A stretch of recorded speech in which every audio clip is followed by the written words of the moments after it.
അപ്പോഴും രാഹുൽ മാങ്കൂട്ടത്തിലിന്റെ ഈ ഒരു സംഗതി ഇത്രത്തോളം ഹൈപ്പ് കൊടുത്തിട്ടുണ്ട് മാധ്യമങ്ങളും പിന്നെ അതേപോലെ ബാക്കിയുള്ള ആൾ പേഴ്സൺ എന്നുള്ള നിലയിൽ പറയാം, അല്ലാണ്ട് ഒരു പാർട്ടിന്റെ കീഴിൽ നിന്നിട്ട് പറയാണ്ട്.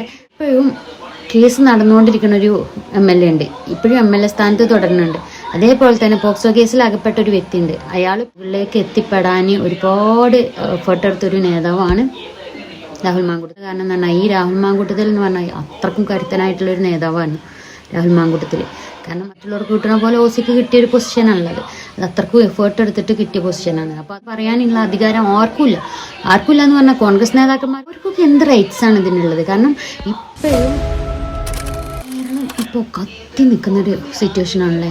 ഈ ഒരു അവസരത്തിൽ നിങ്ങൾ ആരുടെ കൂടെയാണെന്ന് ഒന്ന് പറയണം കേട്ടോ.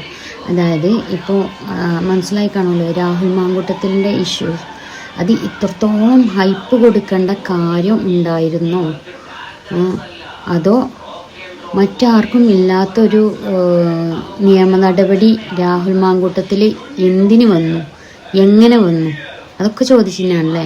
നോർമലി ഒരു പേഴ്സൺ എന്നുള്ള നിലയ്ക്ക് എല്ലാവർക്കും ഉള്ളൊരു ചോദിച്ചിട്ട് ആയിരിക്കും അത്. കാരണം എന്താ വെച്ചാൽ ഒരു കേസോ അല്ലെങ്കിൽ ഒന്നും ഒരു പരാതിയോ ഒരു എവിഡൻസോ ഒന്നുമില്ല. എവിഡൻസ് ഉണ്ടെന്ന് പറയുന്ന ഒരു കോൾ റെക്കോർഡിങ്സ് ആണ്.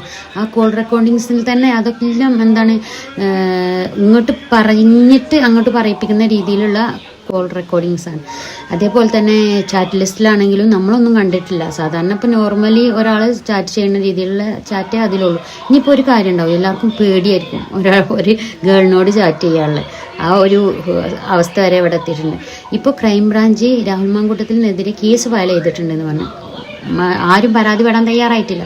ഇപ്പോൾ ഇത് ഇങ്ങനൊരു ഇഷ്യൂ കത്തിച്ചുകൊണ്ടിരുന്ന ആ ഒരു നടി പറയുന്നുണ്ട്, എനിക്കധികം മോശപ്പെട്ട രീതിയിലൊന്നും സംഭവിച്ചിട്ടില്ല, അപ്പം എനിക്കതുകൊണ്ട് തന്നെ പരാതിയില്ല, എൻ്റെ കയ്യിൽ തെളിവുമില്ല എന്നൊക്കെ പറയുന്നുണ്ട്. അപ്പോഴും രാഹുൽ മാങ്കൂട്ടത്തിൻ്റെ ഈ ഒരു സംഗതി ഇത്രത്തോളം ഹൈപ്പ് കൊടുത്തിട്ടുണ്ട് മാധ്യമങ്ങളും പിന്നെ അതേപോലെ ബാക്കിയുള്ള ആൾക്കാരൊക്കെ കൂടെ.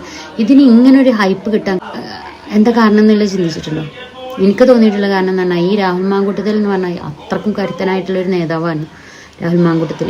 കാരണം അത് ഹൈ ആയിട്ട് വരും. കോൺഗ്രസ് അടിയിൽ കിടന്ന കോൺഗ്രസ് മുകളിലേക്ക് എത്തിപ്പെടാൻ ഒരുപാട് എഫേർട്ട് എടുത്തൊരു നേതാവാണ് രാഹുൽ മാങ്കൂട്ടത്തിൽ. അതുകൊണ്ട് തന്നെ അയാളുടെ MLA പോസ്റ്റ് രാജിവെക്കണം എന്ന് പറയുന്നതിനോട് എനിക്ക് യാതൊരു യോജിപ്പില്ല.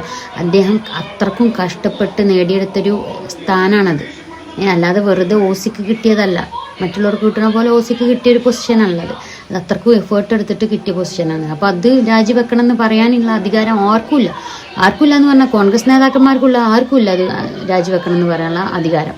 പ്രത്യേകിച്ച് CPM ഇപ്പം ഭയങ്കര എന്താ പറയുക, ഇതൊക്കെ ഓരോരോ പാലക്കാട് നിരങ്ങിയിട്ട് വീട്ടുകാരോട് ചോദിക്കുന്നുണ്ട്, ഇങ്ങനെ ഒരു പീഡനത്തിലുള്ള ആൾക്കാർ ഇതുണ്ടോ അതുണ്ടോ എന്നൊക്കെ ചോദിച്ചു. അവർക്കൊക്കെ എന്ത് റൈറ്റ്സ് ആണ് ഇതിനുള്ളത്? കാരണം ഇപ്പോഴും കേസ് നടന്നുകൊണ്ടിരിക്കുന്ന ഒരു MLA ഉണ്ട്, ഇപ്പോഴും MLA സ്ഥാനത്ത് തുടരുന്നുണ്ട്.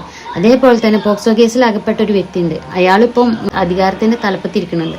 അതേപോലെ ഒരുപാട് ഇഷ്യൂസും കാര്യങ്ങളും ഇതേപോലെ പീഡന കേസിൽ അകപ്പെട്ട ഒരുപാട് പേര് ഇപ്പോഴും ഓരോരോ പൊസിഷനിൽ ഇരിക്കുന്നുണ്ട്. അവർക്കൊന്നും ഇല്ലാത്ത എന്ത് റെസ്ട്രിക്ഷൻസ് ആണ് ഈ രാഹുൽ മാങ്കൂട്ടത്തിൽ നിന്നുള്ളത് എന്നാണ് എനിക്ക് ചോദിക്കാനുള്ളത്. നിങ്ങൾ രാഹുൽ മാങ്കൂട്ടത്തിലിന്റെ രാജിയോട്, അതായത് കോൺഗ്രസിലെ സ്ഥാനം രാജിവെച്ചല്ലോ, ആ രാജിവെച്ചതിനോടും കോൺഗ്രസ് പാർട്ടി പുറത്താക്കിയതിനോടും യോജിപ്പുണ്ടോ? ഉണ്ടെങ്കിൽ എസ് എന്ന് പറയണേ. Normal person, as A normal person എന്നുള്ള നിലയിൽ നിങ്ങൾ പറയുക. അതായത് ഈ രാജി അനിവാര്യമായിരുന്നോ, ഇനിയിപ്പോൾ MLA സ്ഥാനം കൂടെ രാജി വെക്കണമായിരുന്നോ എന്നുള്ളത് ആസ് എ പേഴ്സൺ എന്നുള്ള നിലയിൽ പറയാം, അല്ലാണ്ട് ഒരു പാർട്ടിൻ്റെ കീഴിൽ നിന്നിട്ട് പറയാണ്ട് ആസ് എ പേഴ്സൺ എന്നുള്ള നിലയിൽ നിങ്ങൾക്ക് തോന്നുന്നത് എന്താണെന്ന് വെച്ചെങ്കിൽ ഒന്ന് കമൻറ്റ് ചെയ്യുക.